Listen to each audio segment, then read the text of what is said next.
Hello, ladies and gentlemen.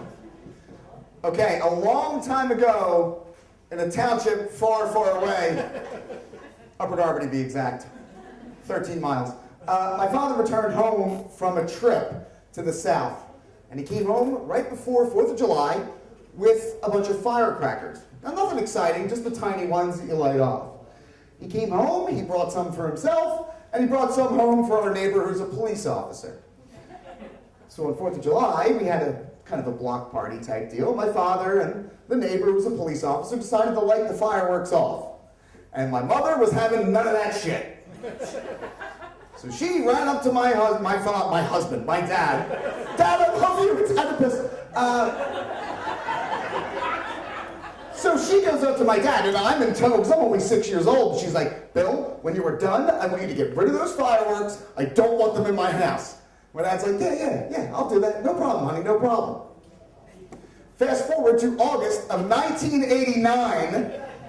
Me and several of my friends were at my house. And at the time, we were playing guns. Now, if you know what guns are, you have fake guns, you go around shooting people. It's really kind of dumb if you think about it as an adult. And we stopped playing and we went inside to play Nintendo.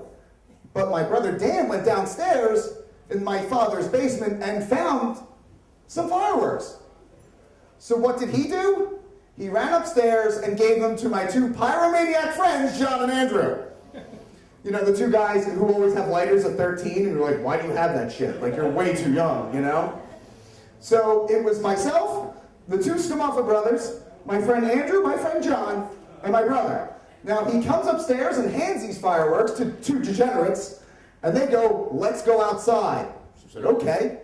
And I had one of those decks, like with a pool attached, like an above-ground pool, like an Upper Darby Riviera, you know? And so what we were doing was, we took the fireworks, my two buddies, John and Andrew, were taking the fireworks and they were throwing them in a gutter at our neighbor's house and pretending they were shooting guns in the air, okay? So after about like 5 minutes, we just plowed through all the fireworks and we went back inside to join the two Skamuffa brothers and my other brother to play video games. Well, about 10 minutes later, my gigantic 6'4", 250-pound cousin comes barreling through the door with his best friend, who is the exact same size and dimensions, like the mountain from Game of Thrones. Just picture two of them. And they were coming home from football practice at Upper Darby High School, going to take a swim. My cousin comes in, bursts through the door and says, get the fuck outside now. The police have surrounded the house and they drew their firearms on us. So I'm like, what? So I run outside. And the entirety, I would find out 5 years later when my cousin became a cop, the entirety of the Upper Darby police force has surrounded my house with guns drawn. And I'll tell you why. Because a few moments before, the Dunkin' Donuts around the block had been robbed. My neighbor reported a senile old man that he saw someone with a gun firing into the air. So the cops came to my house and found 3 preteen idiots instead of a robber. So the captain flips out and goes, I'm sending all of you to juvenile hall. And I was like, you better send me upstairs because I think I just crapped my pants. And he goes, we're calling your mothers, blah, blah, blah. He's freaking out. And half the cops are laughing at this point because they're like, ha, this is crazy. A bank robber got away, and here we are, you know? Or a Dunkin' Donuts robber, pardon me. So he calls my mother. Oh, so my mother comes in and she's this little Irish lady, you know, in that 80s business suit, you know, with the pumps, or not, the sneakers instead of pumps and the shoulder pads, like that whole smoking a Virginia Slim. She is pissed. She goes, you on the couch, you're grounded. Meanwhile, the rest of my friends, the two Skamuffa brothers that are here, they get grounded, they didn't do shit. My other two friends, the pyromaniacs, nothing, their parents don't care, they come from dysfunctional homes.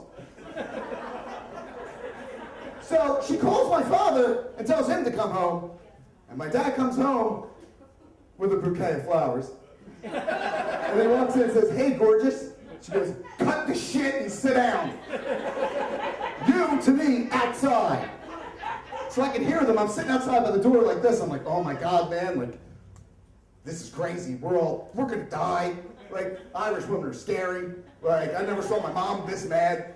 She's on, you lied to me. I told you to throw those fireworks away. Blah, blah, blah, blah, blah. And she's just screaming. And I'm like, oh, man. About 20 minutes later, my father emerges from the back door, his tie undone, his sleeves rolled up. He looks at me and goes, your mom's making us apologize to all the neighbors because the cops were in their yard. I was like, okay. So we get around the block, and there are all the fathers and men. They come pouring out of the house. When they see me and my dad, they're like, Bill, man, you're in trouble. And, dude, you're never getting laid again. All these things to my dad. And at first, it was a very solemn story as my dad's retelling it. But then all these grown men in their late 30s and early 40s, they start to laugh. And they're having a good time. And they're drinking beer. And they're talking about sharing stories, war stories about being married. And it's the first time I kind of see my father. I begin to see my father as a man.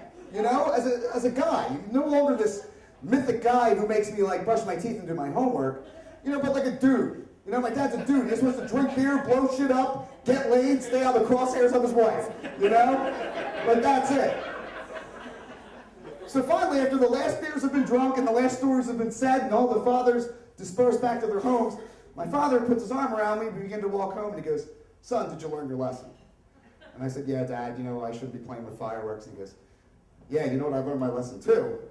I said, what's that, Dad? And he leaned down, looked at me, and goes, I need to find a better hiding spot. Thanks, guys. Have a good night.